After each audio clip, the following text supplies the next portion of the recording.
Beberapa hal yang diatur dalam perpanjangan PPKM antara lain adanya perubahan jumlah daerah pada level 1 yang mengalami penurunan dari 40 daerah menjadi 30 daerah dan level 2 dari 86 daerah menjadi 57 daerah.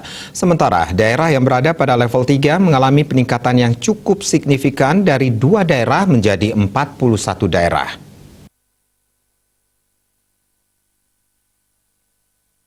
Peningkatan jumlah daerah yang berada pada level 3 tidak semata-mata karena meningkatnya jumlah kasus positif yang salah satunya disebabkan oleh kasus Omikron, tetapi juga karena faktor menurunnya tracing yang dilakukan dan mulai bertambahnya tingkat bed occupancy rate atau bor rumah sakit.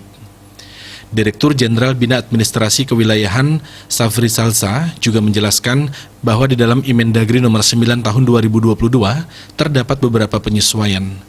Di daerah dengan status PPKM level 3, industri penunjang ekspor pengaturan shift maksimal 75% staf per shift di fasilitas produksi atau pabrik dan 25% untuk pelayanan administrasi. Supermarket, warteg, lapak jajanan, restoran dan mal dapat beroperasi hingga pukul 21 dan pasar rakyat dapat beroperasi hingga pukul 20 dengan kapasitas maksimal 60%. Sedangkan untuk konstruksi swasta dapat beroperasi maksimal 50% dan kapasitas tempat kegiatan seni, budaya, olahraga dan sosial maksimal 25% dan tempat ibadah maksimal 50%. Di daerah dengan status PPKM level 2 terdapat pula beberapa penyesuaian. Bagi industri penunjang ekspor, pengaturan shift maksimal 75% staf per shift di fasilitas produksi atau pabrik dan 50% untuk pelayanan administrasi. Supermarket, warteg, lapak jajanan, restoran, dan mal dapat beroperasi hingga pukul 21 dan pasar rakyat dapat beroperasi hingga pukul 20 dengan kapasitas maksimal 75%. Kapasitas maksimal tempat seni, budaya, olahraga, dan sosial adalah 50% dan tempat ibadah maksimal 75%. Sedangkan untuk konstruksi swasta sudah dapat beroperasi 100%.